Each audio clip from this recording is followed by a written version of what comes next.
El hombre que ves en pantalla ha sido uno de los capos más temidos del mundo. En su oscuro historial hubo cientos de personas que fueron acribilladas bajo sus órdenes, pues lideraba uno de los carteles más importantes de la historia mexicana. Este hombre, que no medía más de 1,70, llegó a figurar como uno de los más buscados de Estados Unidos, y aunque fue el jefe de toda una organización que tan solo con escuchar una de sus órdenes eran capaz de lo peor, pues el Chapo terminó solo y preso en una cárcel de los Estados Unidos, viendo en retrospectiva una vida en la que fue el jefe y ahora detrás de las rejas, reflexionando solo, preguntándose cuándo acabará todo.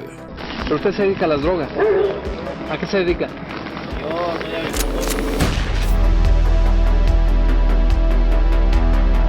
Antes de iniciar, quiero enviar un saludo muy especial y cósmico a dos leyendas, a Hilda Gómez, que me escribió: gracias, muchas gracias a ti, mi leyenda, por tu apoyo, por ver mi contenido y disfrutar de él. Deseo que las cosas en tu vida vayan de maravilla, que tú y tu familia estén muy bien, cuídate mucho y te envío un beso y un gran abrazo cósmico. También quiero agradecer a Joanne Germanota, que me escribió: gracias.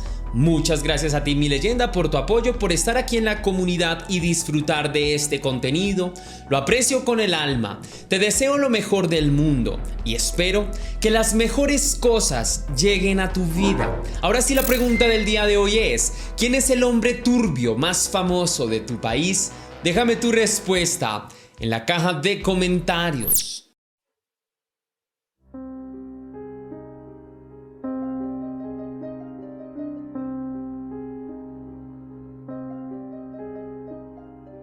Joaquín Guzmán Loera, más conocido como el Chapo Guzmán, nació el 4 de abril de 1957 en Badiraguato, Sinaloa, México.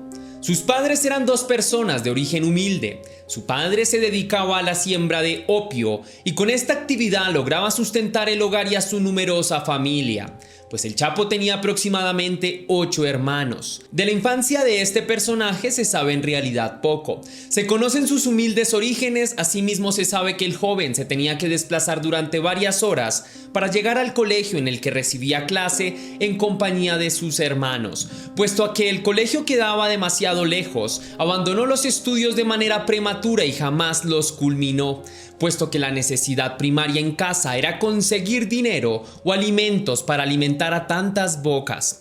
El Chapo empezó a trabajar en un puesto de naranjas. A sus 15 años, Joaquín Guzmán ya era conocido como el Chapo, sobrenombre que se ganó debido a su pequeña estatura. A esa misma edad, el joven empezó a cultivar la planta verde para venderla y así ganar un dinero extra con el cual poder ayudar a su familia.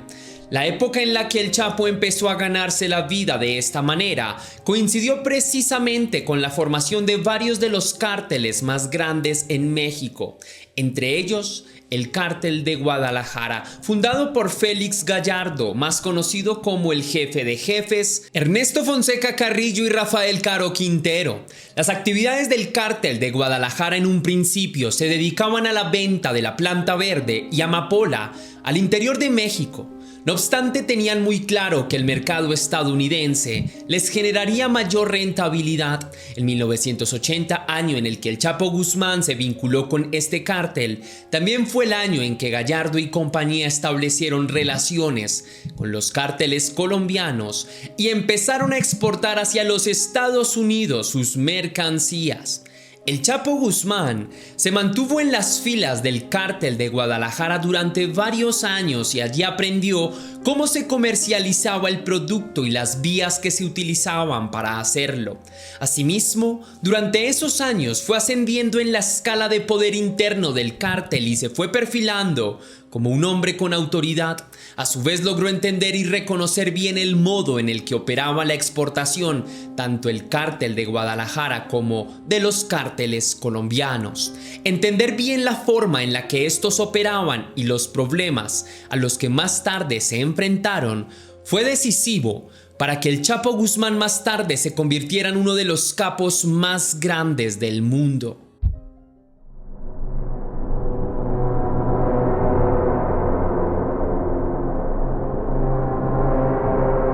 Para Para 1989 el Cártel de Guadalajara era una de las organizaciones criminales más grandes del mundo y su líder, Félix Gallardo, era un hombre bastante buscado. Para ese momento esta organización se dedicaba principalmente a la exportación del polvo blanco, pues el transporte de la planta verde y de otras sustancias resultaba mucho más difícil. Naturalmente, en medio de sus actividades al margen de la ley, el Cártel de Guadalajara había cometido innumerables asesinatos. Uno de ellos fue el de Enrique Camarena, un ex agente de la DEA. Tras este asesinato, Gallardo se convirtió en uno de los principales objetivos de las autoridades y fue puesto tras las rejas en 1989. Tras la captura del líder del Cártel de Guadalajara, empezaron a aparecer varios conflictos por el poder al interior de la organización criminal. Los hermanos Arellano se hicieron con el control de una parte y terminaron fundando el Cártel de Tijuana. Por su parte, el Chapo aprovechó estas tensiones y en compañía de varios integrantes formó el Cártel de Sinaloa. Aprovechándose de lo que había aprendido en el Cártel de Guadalajara, reinventó la forma de exportar hacia los Estados Unidos, puesto que conocía que las vías principales estaban siendo vigiladas casi que de manera constante. El Cártel de Sinaloa empezó a trabajar en una vía más directa y sin necesidades de tantos intermediarios. Construyeron túneles que llevaban directamente hacia los Estados Unidos. En 1990 las autoridades estadounidenses descubrieron un túnel de aproximadamente 93 metros que iba desde Arizona hasta México. El Chapo había revolucionado la forma de transportar mercancía hacia el gigante norteamericano. Durante los meses que siguieron, el poder y la riqueza de Guzmán incrementaron de manera exponencial y pasó a ser uno de los capos más importantes del mundo. Sin embargo, no todo fue color de rosa para el Chapo. En 1990 se produjo su primera captura, pues a tan solo un año después de haberse formado el Cártel de Sinaloa, ya era uno de los principales objetivos de las autoridades tanto mexicanas como estadounidenses. En esa oportunidad logró escapar tras haber sobornado al oficial que lo capturó con $100,000. Además de los problemas naturales con la ley, el Cártel de Sinaloa desde el principio tuvo conflictos con el Cártel de Tijuana. Este conflicto empezó a escalar rápidamente, pues ambas bandas querían hacerse con el monopolio del negocio que funciona en los cárteles y especialmente en la ciudad de Guadalajara. Esta guerra entre carteles, a medida que avanzaba, iba dejando más víctimas. Sin embargo, su punto más álgido tuvo lugar el 24 de mayo de 1993. En aquella oportunidad ambos cárteles se cruzaron en el aeropuerto de Guadalajara y empezaron un enfrentamiento que tuvo como consecuencia 7 víctimas fatales, entre ellas el cardenal Juan Jesús Posadas Ocampo, quien al parecer habría sido confundido con el Chapo y habría sido asesinado por el Cártel de Tijuana. Este error por parte de los fue lo que le permitió escapar al Chapo y mantenerse a salvo durante las siguientes semanas.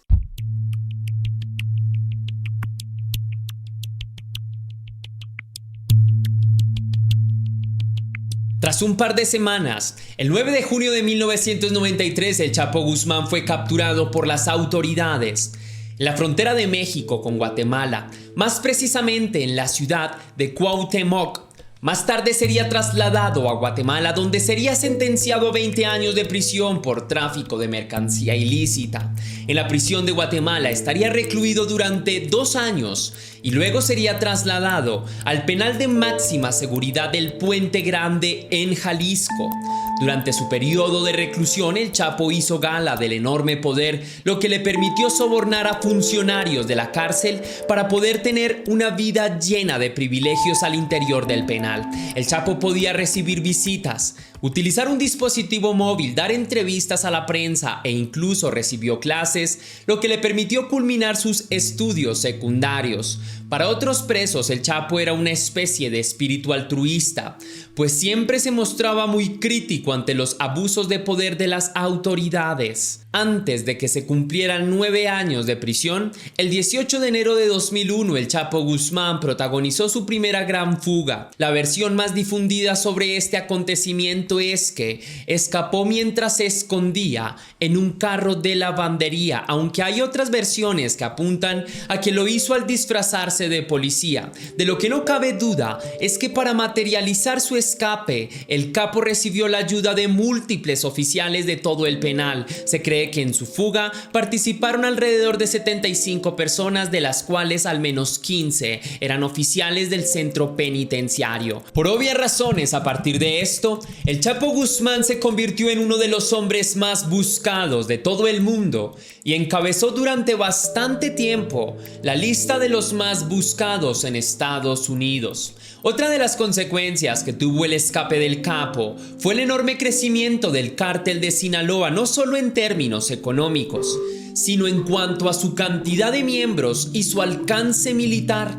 Los años que siguieron al escape del Chapo estuvieron caracterizados por un enorme crecimiento en la violencia de todo México. El cártel de Sinaloa protagonizó una auténtica guerra en contra de todas las organizaciones criminales que se interpusieran en sus planes. Fue durante esta época que las torturas a otros miembros de diversos grupos criminales como los Zetas o el cártel de Tijuana se empezaron a ser frecuentes. Las torturas podían ir desde desmembramientos hasta quemar a las víctimas mientras estaban aún con vida.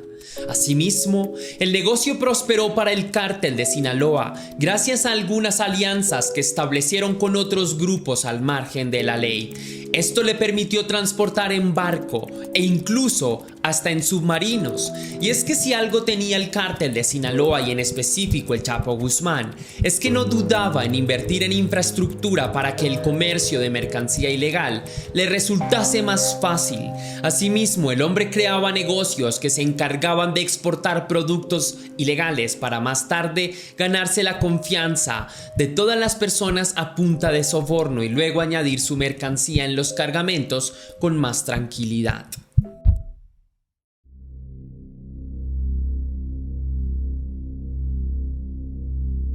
Aunque el crecimiento del cártel de Sinaloa era exponencial, esto también hacía que el Chapo Guzmán se ganara cada vez más enemigos. Aunque él era una persona difícil de detectar y que sabía moverse bien en secreto, la misma suerte no corría para sus familiares. En el año 2008, Edgar Guzmán, uno de los hijos del Chapo, fue asesinado a las afueras de un centro comercial en Culiacán. Los registros forenses dicen que el hombre recibió centenares de disparos en todo su cuerpo.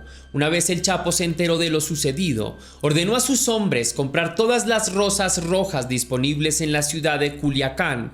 Se calcula que ese día se vendieron más de 50,000 rosas. Para ese momento, Forbes situaba al Chapo Guzmán como uno de los hombres más poderosos y acaudalados de todo el mundo. Al margen de la muerte de su hijo y de otros seres queridos, Guzmán siguió dedicado a su negocio y para ello ordenó la construcción de varios túneles que conectaban a México con Estados Unidos.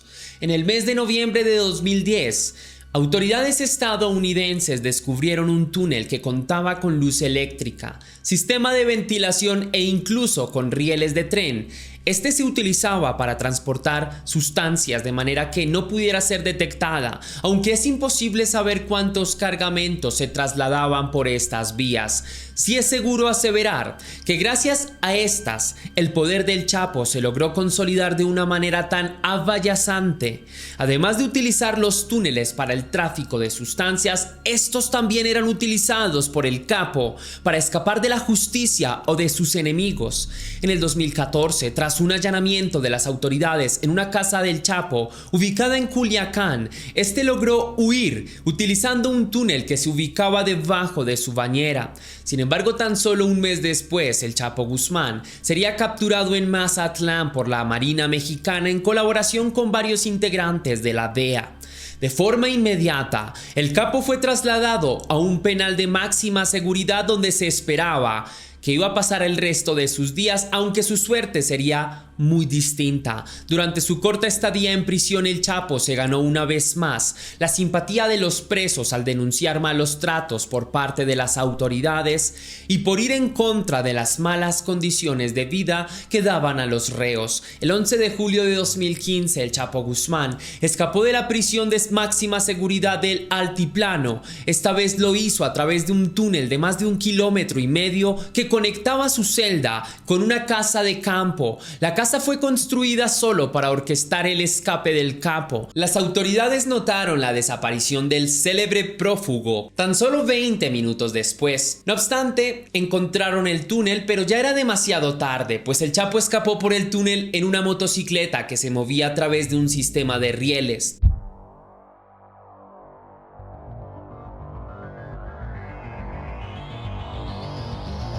A pesar de la genialidad del Chapo a la hora de construir infraestructuras para el comercio de sustancias y para poder escapar de la justicia, el motivo por el cual se produjo su captura final puede parecer hasta ridículo. Desde varios años para atrás, el Chapo se había obsesionado con que su historia fuera llevada a las pantallas. Fue así como se puso en contacto con una actriz y productora de televisión que siempre había mostrado interés y respaldo a la figura del capo. Su nombre es Kate Castillo. Los hombres del cártel de Sinaloa le brindaron a la actriz un dispositivo móvil para que pudiera mantener contacto directo con el capo.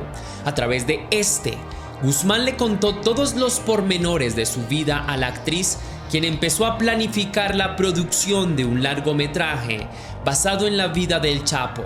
La estadía en la prisión del Altiplano no fue motivo para que estas conversaciones se interrumpiesen, y cuando el capo logró escapar, agendó una cita para conocerse con la actriz. Esta imprudencia del Chapo hizo que las autoridades empezaran a seguirle la pista a la actriz, quien sin saberlo los llevó directamente hasta él. En aquella ocasión la actriz llegó hasta Sinaloa acompañada de un importante productor de cine. Miembros de las fuerzas federales tenían planeado un operativo muy bien construido. No obstante, la presencia de militares fue notada por miembros del cártel de Sinaloa y se llevó a cabo un enfrentamiento. El Chapo logró escapar una vez más, aunque varios medios apuntaron a que había sido herido en su intento de fuga. A pesar de esto, el Chapo siguió en contacto con Kate Castillo, lo que les permitió a los servicios de inteligencia ubicar la casa de seguridad del capo. El 8 de enero de 2016, en medio de un enorme operativo en el que hubo fuego cruzado por parte de las autoridades y el cártel de Sinaloa, finalmente se logró capturar al Chapo Guzmán. En esta ocasión el capo también trató de huir por un túnel, pero su intento fue frustrado gracias a la rápida acción de los militares. Tras su captura, Guzmán fue llevado nuevamente a la prisión de máxima seguridad de Altiplano. Sin embargo, era cambiado de celda con frecuencia para evitar su escape. Asimismo, sus celdas se reforzaban con barrotes de hierro y era vigilado las 24 horas. Un año después, en el 2017, fue extraditado a los Estados Unidos y llevado a una cárcel de máxima seguridad en Manhattan. Su celda es de 3x5 y está iluminada durante todo el día con luz artificial. En 2018, el Chapo fue sentenciado a cadena perpetua por delitos relacionados al tráfico de sustancias. Se cree que Guzmán, como líder del cártel de Sinaloa, había exportado más de 1.200 toneladas del polvo blanco, 49 toneladas de la planta verde y 400 kilos de otras sustancias. Asimismo, en el juicio aparecieron testimonios de la violencia con la que el capo había manejado el cártel de Sinaloa. A día de hoy, el Chapo sigue tras las rejas y un nuevo intento de fuga parece imposible. Si te gustó la investigación de este caso, querida leyenda, déjame saber con tu misterioso like. Si quieres y si puedes hacer una pequeña donación para la producción de Test Misterios, estaré enormemente agradecido. Lo puedes hacer de dos formas distintas. La primera, con el botón de super gracias que se ubica allí abajo, justo al lado del botón compartir, o también vía PayPal, ya que tienes el link en la descripción y en el comentario fijado. Si lo haces de cualquiera de estas dos maneras, recibirás un agradecimiento personalizado y un saludo de mi parte para un próximo video. Ahora sí, sin más que añadir por hoy, mi querida leyenda, recuerda que las dudas te acompañan, que somos misterio y que tú y yo nos vemos en un próximo caso.